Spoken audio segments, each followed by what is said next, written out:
আমি একটু শান্ত ভাইয়ের কাছ থেকে একটু তার মতামতটি নিয়ে নিতে চাই, কারণ এটি আমারও প্রশ্ন যে সব জায়গায় জুলাই পদযাত্রা, ময়মনসিংহেও যেটি হবে জুলাই পদযাত্রা হবে, তাহলে গোপালগঞ্জে কেন মার্চ টু গোপালগঞ্জ?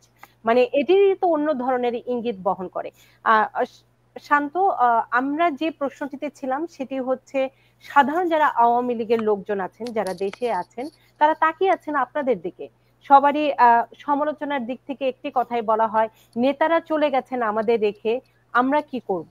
তো এই যে নেতৃত্বে থাকা কিংবা নেতা থাকা অনেক বড় দায়িত্ব, তো সেই জায়গাটি থেকে সাধারণ মানুষের জন্য আপনি কোন বার্তাটি দিতে চান, বিশেষ করে আপনার শহরের ময়মনসিংহবাসীর জন্য কি দিতে চান, যারা আপনার ভক্ত কিংবা যারা আওয়ামী লীগের সাথে জড়িত, যারা এখন নিরাপত্তাহীনতায় ভুগছে, বাসায় থাকতে পারছে না, তাদের জন্য আপনার কি বার্তাটি আছে? আসলে তো আওয়ামী লীগ হচ্ছে কোটি প্রাণের সংগঠন, কোটি প্রাণের সংগঠন। এখানে নেতৃত্বটা নির্ধারণ করা হয়, আপনি গুটি কয়েক সৌভাগ্যবান মানুষ, আপনার ভোটে হোক কিংবা কেন্দ্রীয় আওয়ামী লীগের সিদ্ধান্ত হোক, তারা নেতা হয়।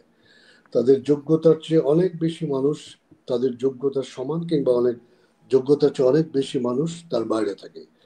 নেতৃত্বের অভাব বলতে আমি যেটা বুঝি, আওয়ামী লীগ আসলে নেতা নির্ভর দল না, আওয়ামী লীগ সমর্থক কর্মী নির্ভর দল। আমাদের বাইরে থাকাটা হয়তো দিক নির্দেশনার ক্ষেত্রে কিছুটা ব্যাহত করছে, বাট আপনি দেখেছেন আওয়ামী লীগ জন্মের পর থেকে এই দলটা মূলত সাধারণ মানুষের সম্পৃক্ততা নিয়ে, সাধারণ ভোটারদের সম্পৃক্ততা নিয়ে বেড়ে ওঠা একটা দল। তো আওয়ামী লীগ এই আজ যে পর্যায়ে আছে, সেখানে আওয়ামী লীগের একক নেতৃত্ব শেখ হাসিনা। এখানে মাঝখানে আমরা যারা পদবীধারী ছিলাম, গত 16 বছর আমরা রাষ্ট্রীয় ক্ষমতায় নিজেদেরকে এতটা বেশি নিমজ্জিত রেখেছিলাম, নেতাকর্মীদের আস্থার জায়গাটা আমাদেরকে নিয়ে একটু সংকুচিত হয়েছে। আমি মনে করি যে দেয়ালে পিঠ থেকে গেলে আওয়ামী লীগের জন্য কোনো নেতার প্রয়োজন পড়বে না, বাংলাদেশের মানুষের জন্য কোনো নেতার প্রয়োজন পড়বে না। বিশেষ করে মুক্তিযুদ্ধের পক্ষের শক্তি যারা আজকে বাংলাদেশে নিগৃহীত, মুক্তিযোদ্ধারা যারা আজকে নিগৃহীত, তাদেরকে সেভ করার জন্য বা মুক্তিযুদ্ধের চেতনা ফিরিয়ে আনার জন্য এই মিড পর্যায়ের যে নেতৃবৃন্দ, তাদেরকে আর প্রয়োজন পড়বে না। আপনি দেখেছেন যে বাংলাদেশের যে জায়গায় গুলিতে আন্দোলনে আওয়ামী লীগ মাঠে নেমেছে, সেই জায়গায় কোনো বড় মুখ ছিল না। মোট কথা আমি যেটা বলতে চাচ্ছিলাম, এটা আমাদের দুর্ভাগ্য, আমাদের হঠকারিতা। আমরা নিজেদের মাঠ ছেড়ে হয়তো বা সরে আছি, বাট এটাকে আপনি এক একজন এক এক অ্যাঙ্গেল থেকে দাঁড় করানোর চেষ্টা করবেন। আমি আপনি আপনি জানেন হয়তো ময়মনসিংহের মেয়ে হিসেবে যে 5 তারিখ পর্যন্ত আমরা মাঠে ছিলাম। আমরা ছাত্রদের বিরুদ্ধে মাঠে ছিলাম না, কিন্তু জামাত বিএনপির ষড়যন্ত্রটা যারা মাঠে ছিল তারা টের পেয়েছিল। তো আমরা যারা 4 তারিখ ময়মনসিংহ শহরে ওদেরকে প্রতিরোধ করার চেষ্টা করেছি, সেখানে আমাদের বিভিন্নভাবে আমাদেরকে শক্তি প্রদর্শন করতে হয়েছে, খুবই সত্যি কথা বলতে। সেই জায়গা থেকে আমি ব্যক্তিগতভাবে ফিল করেছি, যেহেতু মাঠে ছিলাম আমাকে কিছুটা সরে থাকা ভালো।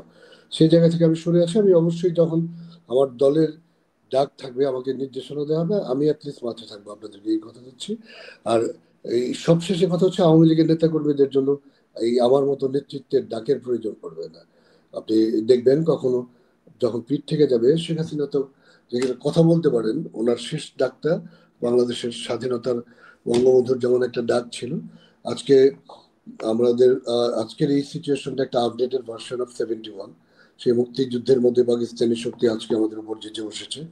আমাদের মুক্তিযুদ্ধের সময় যখন কিছু মানুষ ঘর ছাড়া ছিল, তারা যেমন বাইরে থেকে মুক্তিযুদ্ধ সংগঠিত করেছে, আমরাও চেষ্টা করছি আমাদের দলকে কোনো না কোনোভাবে সংগঠিত করার জন্য। তো আমাদের একটা বঙ্গবন্ধুর প্রয়োজন ছিল, আমাদের সেই বঙ্গবন্ধুর রক্ত এখন আছেন, তার ডাকটা হলে তারা যেমন বাংলাদেশ 2-0 বলে, বেসিক্যালি এটা পাকিস্তান 2-0 হওয়া উচিত। শব্দটা বাংলাদেশকে ঘিরে বলে, যেহেতু একটা স্বাধীন বাংলাদেশে তারা এখনো বাস করে। যে বাংলাদেশের স্থপতি বলেন, জনক বলেন বঙ্গবন্ধু শেখ মুজিবুর রহমান। এটা আপনি দল মত নির্বিশেষে নিরপেক্ষভাবে নিজের মনকে জিজ্ঞেস করলে তারা বলবে। তো সেই দেশে আপনি যেহেতু পাকিস্তান বলতে পারছে না, তাই বাংলাদেশ 2-0 বলে। এই পাকিস্তান থেকে আবার বাংলাদেশে ফিরিয়ে আনার জন্য ওই আরেকটা মানুষের ডাকের প্রয়োজন পড়বে, সেটা হচ্ছে বঙ্গবন্ধুর রক্ত, বঙ্গবন্ধুর উত্তরসূরি শেখ হাসিনা। সেদিন আমাদের মতো নেতাদের প্রয়োজন পড়বে না, আমি বিশ্বাস করি না, আমি জানি। আমি যেহেতু মাঠের ছেলে, আমি এই জিনিসটা জানি। আর আপনি যদি আমাকে গোপালগঞ্জ নিয়ে ছোট্ট কথা বলতে বলেন, আমি গোপালগঞ্জের প্রসঙ্গটি যাব আপনার কাছে, আপনার মন্তব্য নিব। তবে আমার অনেকগুলো প্রশ্ন আছে, যেহেতু আওয়ামী লীগের একদম একজন আপনাকে পেয়েছি, সে কারণে আমরা গোপালগঞ্জের প্রসঙ্গ নিয়েও আপনার মন্তব্যটি আমি নিব, কারণ গোপালগঞ্জের প্রসঙ্গ আমার আজকের মূল বিষয়বস্তু। সেটি হচ্ছে আওয়ামী লীগের এ ধরনের পরিণতি হলো কেন? আমরা এটি নিয়ে অনেক বিশ্লেষণ করেছি, সৈয়দ মাহমুদুল্লাহর সাথে করেছি অনেক, আমাদের বিশ্লেষণ অনেক কিছু। কেন আপনার মনে হলো, মানে আপনার একান্তই ব্যক্তিগত বিশ্লেষণটা আমি একটু জানতে চাই, 5ই আগস্টের মতো ঘটনা কেন ঘটলো, কিংবা আমি যদি আপনার খুব কাছে কি অনেস্টলি মনে আনসার হয়? দিই কালকে আমার আমি যদিও আমি একটা গণতান্ত্রিক দলের চর্চা করি, সেখানে অভিভাবক শেখ হাসিনা, মাঝখানে একটা লেয়ার আছেন। আমি যদি খুব অনেস্টলি অপিনিয়ন দিই তাহলে হয়তো বা তাদের চোখে আমি চক্ষুষ্মান হয়ে যাবো। তারপরেও আপনি শেষে তো সত্যি কথাটা বলার কেউ কেউ কাউকে না কাউকে তো লাগবে। আমাদের দলটা গত লাস্ট 16 বছর আওয়ামী লীগ ক্ষমতায় ছিল, রাষ্ট্রীয় ক্ষমতায়। সেইটা একেবারে এককভাবে আমি এটা একেবারে মানে আপনি আমার আমার রক্ত সম্বন্ধে আপনি জানেন, তো সম্বন্ধে আমাদের শরীরে নেই। এককভাবে শেখ হাসিনার উপর ভর করেই দলটা ক্ষমতায় ছিল। তার ইমেজ, তার ভীষণ কর্মযোগ্য, প্রান্তিক পর্যায় থেকে মহানগর পর্যায় কেন্দ্রিক মানুষের সকল স্তরের মানুষের ভাগ্য উন্নয়নে, জীবনমান উন্নয়নে তার ভূমিকা, সবকিছু মিলিয়ে she was one man army. So এই জায়গায় আমরা যারা তার সহযোগী হিসেবে কাজ করার কথা ছিল, আমরা জননেত্রী শেখ হাসিনা যাদেরকে বিশ্বাস করে তার সহযোগী বানিয়েছেন, তার হ্যান্ডস তৈরি করেছেন, আমরা সব জায়গায় মোটামুটি সবাই ব্যর্থ। ব্যর্থ এইভাবে কেউ আমরা নিমজ্জিত ছিলাম 16 বছর ক্ষমতার ক্ষমতা is an impostor, power is an impostor, এই প্রতারকের খপ্পরে পড়ে আমরা কেউ ভেসেছিলাম ক্ষমতার জ্বরে, কেউ আমরা লোভ লালসা উঠতে উঠতে পারিনি, অনেকেই। সেই জন্য আমরা হয়তোবা নিজেদের ভবিষ্যৎ, নিজেদের সন্তান পরিবারের ভবিষ্যৎ গোছাতে ব্যস্ত ছিলাম। আমরা অনেকেই আমাদের স্ব দায়িত্ব পালন করতে পারিনি। তাদের মধ্যে আমাদের দলের শীর্ষ নেতৃবৃন্দ দু একজন আছেন, আপনি দেখেছেন তাদের কাণ্ড জ্ঞানহীন বক্তব্যের জন্য এই আন্দোলনটা আরো বেশি তেড়ে বসে। তো আপনি একটি দায়িত্বশীল জায়গা থেকে খুব বেশি দায়িত্বহীনতার আপনি পরিচয় দিতে পারেন না। আপনি কথায় বলে যে প্রজারা দোষ করলে কিন্তু রাজ্যের ক্ষতি হয় না, রাজা দোষ করলে ক্ষতি হয়। আজকে এডিট ভার্সন হচ্ছে রাজা কারা, যারা মানে মোট কথা হচ্ছে যারা পাইনিয়ার কারা, যারা উপরে থাকেন, যারা নেতৃবৃন্দ। দেখেন আপনি জননেত্রী শেখ হাসিনা ছাড়া তার খুব বেশি ফ্রুটফুল হ্যান্ডস ছিল না।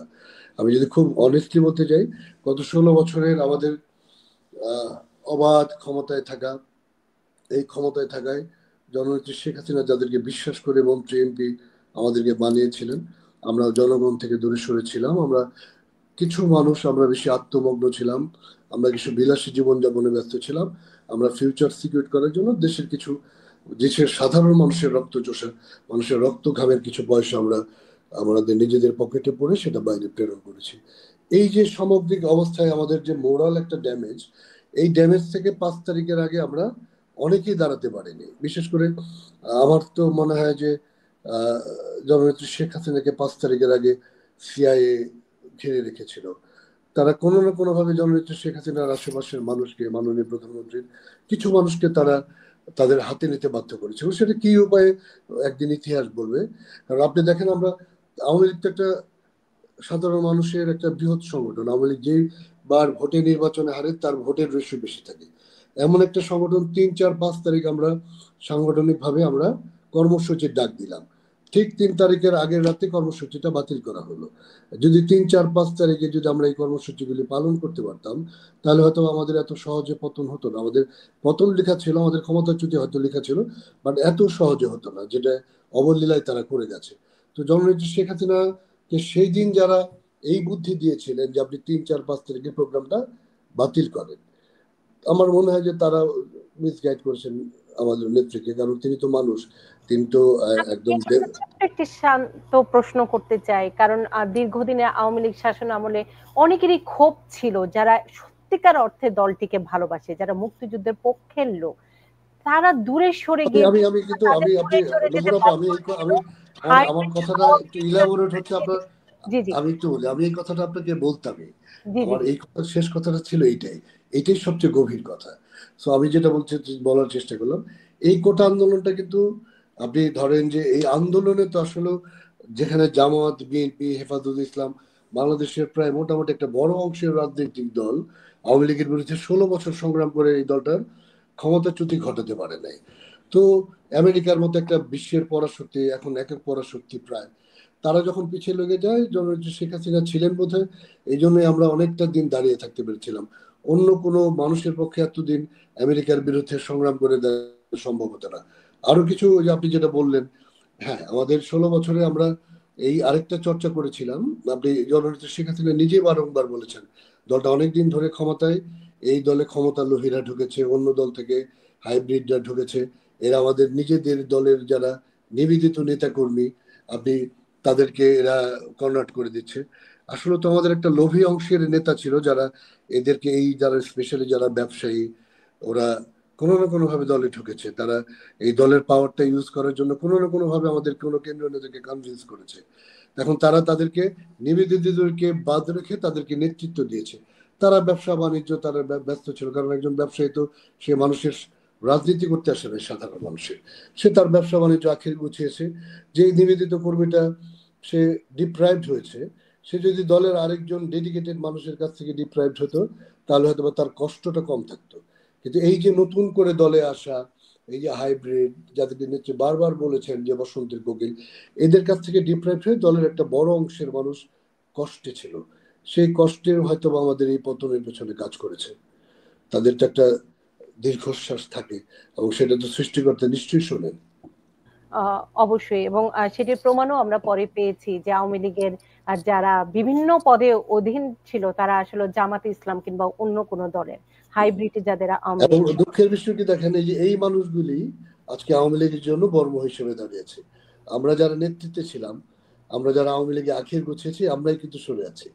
কিন্তু যে মানুষগুলি 16 বছর ধরে দল ক্ষমতায় কিন্তু ডিপ্রাইভড, কিচ্ছুই পায় নাই আওয়ামী লীগ থেকে, একটা খেজুরও খেতে পারে নাই, তারাই কিন্তু আজকে আওয়ামী লীগের জন্য বর্ম হয়ে দাঁড়িয়েছে। এবং আওয়ামী লীগ কোনোদিন যখন ফিরে আসবে, এদের কল্যাণে, এদের উপর ভর করে ফিরে আসবে।